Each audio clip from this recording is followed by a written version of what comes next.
విశాఖ తీరంలో గల్లంతైన మత్స్యకారుల కోసం వారి కుటుంబాలు పడే వేదన అంతా ఇంతా కాదు. 3 రోజులుగా తిండి తినలేదు, నిద్రలేదు. గంగమ్మ తల్లిని వేడుకుంటూ సముద్రం ఒడ్డున కూర్చుని ఏడుస్తున్నారు. ఫిషింగ్ హార్బర్ దగ్గర 3 రోజులుగా ఒక రకమైన భావోద్వేగ వాతావరణం నెలకొంది. తమ గోడు ఎవరూ పట్టించుకోవడం లేదని అధికారుల మీద, యూనియన్ల మీద ఆగ్రహం వ్యక్తం చేస్తున్నారు. మరింత సమాచారం అక్కడి నుంచి మా ప్రతినిధి చిరంజీవి అందిస్తారు. ఆచి చికెన్ మసాలా.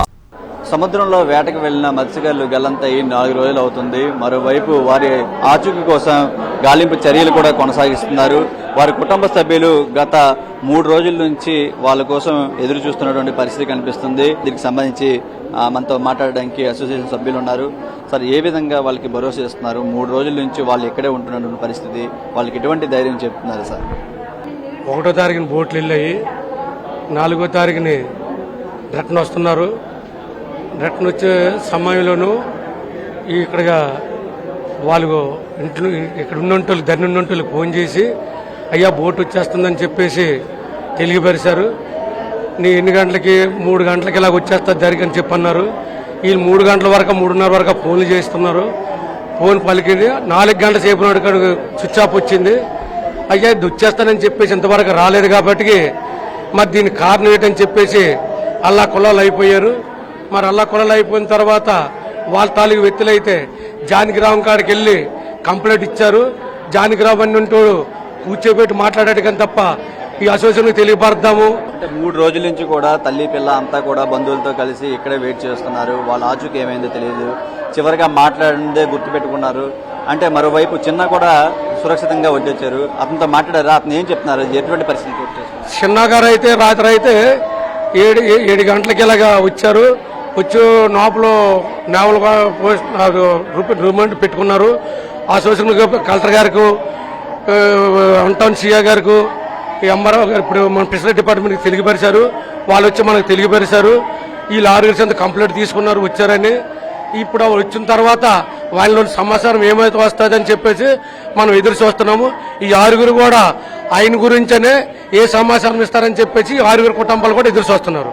అమ్మ, ఏమైనా తెలిసిందమ్మా మీ వాళ్ళ గురించి? వేటకు వెళ్ళిన మా బాబు తెలీదా? ఏడమ్మ నా కొడుకు ఏడమ్ము, నారా చేతోడు ఏడమ్ము, మా బాబు ఏడమ్ము, 6 పెంచోడు నారాజు. లేరని చెప్తున్నారు కానీ ఉన్నారని చెప్పట్లేదండి. చనిపోయారని అంటున్నారు. ఇప్పటికి వచ్చి ఏటి కవర్ నిజం కవర్ తెలియదు. మరి చనిపోతే మనుషులైనా తేలాలి కదా, ఆ తేలినని చూపించాలి కదా. ఏమీ చూపించట్లేదు. మాకు ఏ న్యాయం జరగట్లేదు. ఇక్కడ కూర్చుండమే తెలిపిస్తుంది కానీ న్యాయం జరగట్లేదు. బోటు వండరదో తప్ప తెలీదు. కలసలు ఏటయ్యారో తెలియదు, ఎట్టయ్యారో తెలియదు, ఏటి తెలియక అంటుంది. బోటు వండర తప్పంతా కాదంటున్నారు. మరి ఎలాగా? బోటు వండర్ ఎలాగొచ్చాడు? కలసలందరినీ ఎక్కడెట్టాడు?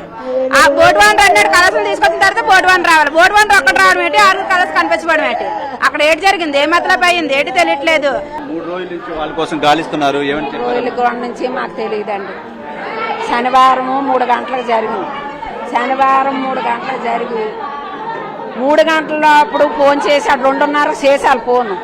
మళ్ళా తిరిగి ఫోన్ చేయని వాడుకో ఫోన్ లాగలేదు. ఫోన్ లేకపోతే ఆ ఫోన్ లాత వస్తారు అని అనేసి చూస్తున్నాం. ఆడొచ్చి చెప్పినంత వరకు వాళ్ళు ఉన్నారని మేము అనుకున్నాం. ఎక్కడో ఉన్నారు, వెనుకుతున్నారు, వస్తారు మేము అనుకుంటున్నాం కానీ వాళ్ళు లేలనేసి మేము అనుకోలేదు. ఇప్పుడు అతను వచ్చి చెబితేనే మాకు తెలుసు. అంతవరకు మా సంస్థలోను మీకు మీ ఏలుగోరు మీ గవర్నమెంట్ మాకేం సాయం చేస్తారో, మా బిడ్డలకు ఏడు కావాలి, మా బిడ్డలకు ఇస్తారు, మా బిడ్డలకు ఒక ఆనందం చేసి మా బిడ్డలకు సంస్థ చేయాలనేసి మేము కోరుకుంటున్నాం. ఇది గత 3 రోజుల నుంచి కూడా మత్స్యకారులు తిండి తిప్పలు మానేసి ఈ విధంగా ఉంటున్నారు. ఖచ్చితంగా వాళ్ళకి న్యాయం చేయాలి, తమ వాళ్ళు తిరిగి వస్తారన్న నమ్మకంతోనే ఇంకా ఎదురు చూస్తున్నటువంటి పరిస్థితి కనిపిస్తుంది. ఎందుకంటే కుటుంబానికి ఆధారమైనటువంటి వాళ్ళు ఇప్పుడు గల్లంత అయిపోయారు. వాళ్ళ సంగతి ఏం జరిగిందో తెలియట్లేదు. ఖచ్చితంగా ప్రభుత్వం హామీ ఇవ్వాలి, తమను ఆదుకుంటామని చెప్పి డిమాండ్ చేస్తున్న పరిస్థితి కనిపిస్తుంది. మరి వైపు సముద్రంలో మిస్సింగ్ అయినటువంటి వారి కోసం రెస్క్యూ ఆపరేషన్ కొనసాగుతుంది. కుటుంబ సభ్యులు మాత్రం ప్రభుత్వం ఖచ్చితంగా తమను ఆదుకోవాలని డిమాండ్ చేస్తున్నారు. ప్రసాద్తో చిరంజీవి, ఎన్టీవీ, విశాఖ నుంచి.